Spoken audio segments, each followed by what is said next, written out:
ఆరోగ్య శాఖ పేరిట ఆన్లైన్ మోసాలకు పాల్పడుతున్న మోసగాడి రాజన్న సిరిసిల్ల జిల్లా పోలీసులు అరెస్టు చేశారు. ఈ మేరకు వివరాలను డీఎస్పీ చంద్రశేఖర్ రెడ్డి మీడియాకు వెల్లడించారు. ఏపీలోని కడప జిల్లా జమ్మలమడుకు చెందిన సలీం మాలిక్, ఢిల్లీకి చెందిన సతీష్ కలిసి ఆరోగ్య శాఖ పేరిట ఆన్లైన్ మోసాలకు పాల్పడుతున్నారు. ఇందులో భాగంగా రాజన్న సిరిసిల్ల జిల్లా ముస్తాబాద్ మండలానికి చెందిన రాజిరెడ్డికి కాల్ చేశారు. ఆరోగ్యశ్రీ శాఖ నుంచి మాట్లాడుతున్నామని, మీరు వైద్యానికి ఖర్చు పెట్టిన డబ్బులు అకౌంట్లో జమ చేస్తామని నమ్మించారు.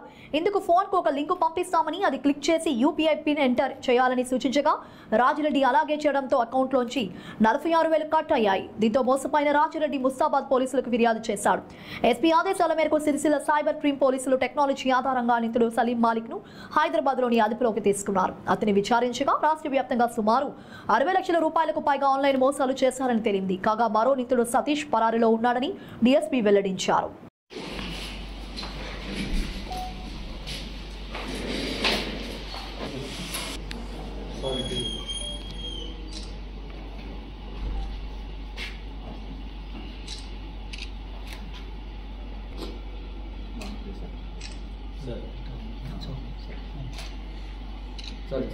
ఓకేనా? సిరిసిల్ల ముస్తాబాద్ పోలీసులు along with special team Junaid and Navi rural CI గారు, ముస్తాబాద్ ఎస్ఐ గారు ఒక మంచి సైబర్ క్రైమ్ కేసును డిటెక్ట్ చేశారు. తర్వాత అక్యూజ్ను కూడా అరెస్ట్ చేశారు. ఆ అక్యూజ్డ్ పేరు మూలింటి సలీం మాలిక్. ఇతను 31 ఇయర్స్ ఉంటాడు. ఈయనది జమ్లమడి అప్పుడు కడప డిస్టిక్. ఈయన ఇంజనీరింగ్ గ్రాడ్యుయేట్. అయితే ఈయన ఫస్ట్ ఇంజనీరింగ్ అయిపోయిన తర్వాత ఢిల్లీ వెళ్ళారు. ఢిల్లీలో ఈ కార్లు సేల్స్ బిజినెస్లో ఉండి అక్కడ సత్యం అని చెప్పేసి ఒకరు పరిచయం అయ్యారు. సత్యం అని చెప్పి పరిచయం అయ్యాడు. అక్కడ లోకల్ అతను కూడా అదే బిజినెస్ చేసేవాడు. అక్కడ కరోనా తర్వాత అతను రిటర్న్ హైదరాబాద్కి వచ్చి ఏం పని లేక ఈ సత్యమైన ఢిల్లీలో ఉన్నటువంటి వ్యక్తి ఒక చీటింగ్ విధంగా చేస్తే మంచి మనీ సంపాదించవచ్చు అనే ఉద్దేశంతో ఒక చీటింగ్ ఈ సైబర్ క్రైమ్ను ఒకటి మోసం చేయడానికి ఒక ఎంఓని ఎత్తుకున్నారు.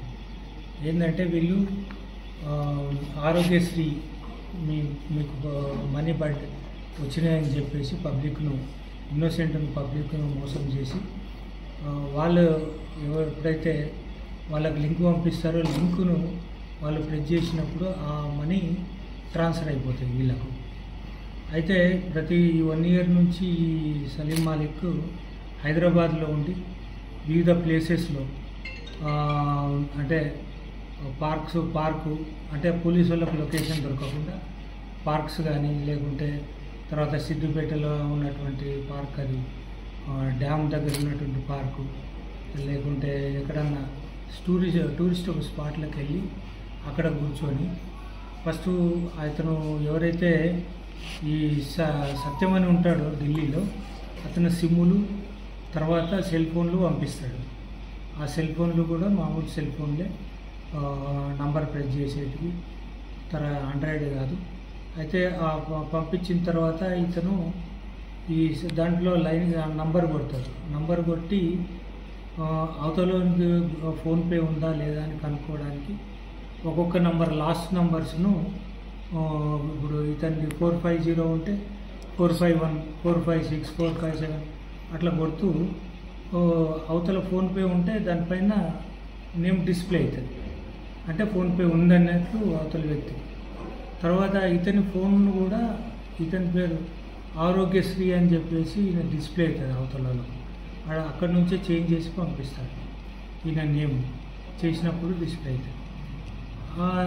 ఈ ఫోన్పే ఉన్న వాళ్ళకి ఫోన్ చేస్తాడు, నేను ఆరోగ్య మిత్ర మాట్లాడుతున్నా, మీకు 27,500 రూపీస్ ఆరోగ్యశ్రీ వచ్చాయి, మీకు కావాలంటే ఇస్తాము, మీకు ఫోన్పే ఉందా, మీ పేరు ఈయనే చెప్తాడు. ఎందుకంటే ఆల్రెడీ ఫోన్పేలో డిస్ప్లే ఉంటుంది అతని పేరు. ఇతను అవునండి మాకు ఉంది అది ఇది అని చెప్పి ఇన్నోసెంట్ పబ్లిక్ 100లో ఒక 5-6 2-3 పడతారనమాట. మిగతా వాళ్ళు చదువుకున్న వాళ్ళు దాన్ని యాక్సెప్ట్ చేయరు. సరే అండి అని చెప్పేసి అని అంటారు. అయితే ఎప్పుడైతే ఈ ఫోన్ నంబరు ఈ కస్టమర్కి ఎవరిదైతే ఫోన్ చేసిందో ఆ నంబర్ ఇమ్మీడియట్గా ఢిల్లీలో ఉన్నటువంటి సత్యంకు పంపిస్తాడు.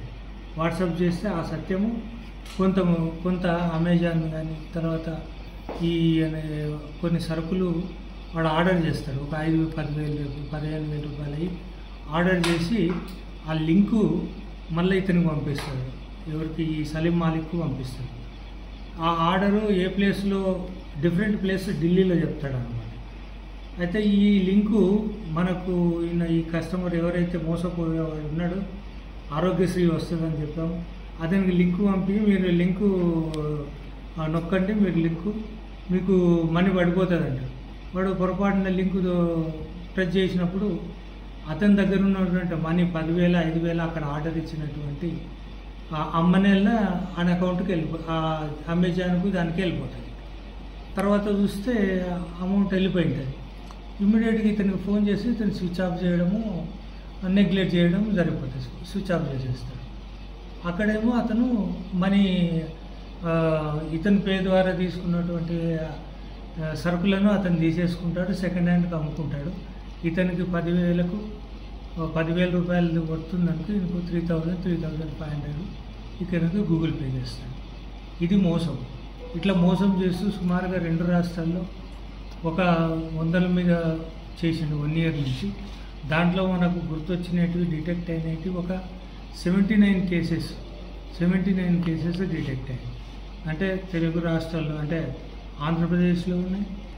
ముఖ్యంగా ఈ సిరిసిల్ల జిల్లాలో ముస్తాబాద్లో ఇది ట్రేస్ అవుట్ అయింది. ఫస్ట్ విక్టిమ్ అక్కడ, ఆ విక్టిమ్ ద్వారా కేసు రిజిస్టర్ చేసి ఇతన్ని ట్రేస్ చేయడం జరిగింది. అదేవిధంగా కోనరాపేటలో ఒక కేసు ఉంది, బోయినపల్లిలో ఒక కేసు ఉంది, వేములవాడ టౌన్లో కూడా ఒక కేసు ఉంది. ఇట్లా 4 కేసులు ఉన్నాయి. మిగతా దగ్గర ఒక 79 మెంబర్స్ టోటల్గా విక్టిమ్స్ ఇప్పుడు వరకు ట్రేస్ అవుట్ అయ్యాయి. అయితే దీంట్లో అందరికీ అన్ని పోలీస్ స్టేషన్ ఏరియా అన్నీ కూడా డీటెయిల్స్ ఉన్నాయి. అతను కన్ఫెషన్లో చెప్పాడు. ఆ పోలీస్ స్టేషన్స్కి మొత్తం మెసేజ్ ఇస్తాం. వాళ్ళు అతని పైన కూడా యాక్షన్ తీసుకోవడానికి ఛాన్సెస్ ఉన్నాయి. కాబట్టి ఇంకోటి పబ్లిక్ ఏంటంటే గుడ్డిగా నమ్మేసి ఎవరు పైసలు వేస్తారని, ఎవరు ఉత్తగా పైసలు వేయరు, వాడికి ఊరికే రావు. పైసలు వేస్తారని నమ్మించి ఈ విధంగా మీ దగ్గర ఉన్నటువంటి బ్యాంక్ బ్యాలెన్స్లో నుంచి మనీ వెళ్ళిపోతుంది. కాబట్టి జాగ్రత్తగా ఉండాలి. ఎటువంటి లింక్ వచ్చినా, ఎటువంటి నంబర్స్ నుంచి వచ్చినా అన్నోన్ నంబర్స్ ఇగ్నోర్ చేయాలని విజ్ఞప్తి చేస్తున్నాను. Thank you. ఇతనికి వచ్చాయి 20 lakhs అన్నీ క్రికెట్ బెట్టింగ్లో పెట్టారు. సెల్ ఫోన్స్, సిమ్ కార్డ్స్ అన్నీ సీజ్ చేశాం. సరే, 79 మంది దగ్గర మీరు 20 lakhs ఇతనికి వచ్చాయి. మొత్తం కలిసి ఒక 60 lakhs ఉంటాయి. అంటే ఇతనికి 30% ఇస్తున్నారు కాబట్టి 60 lakhs వరకు చీట్ చేశాం.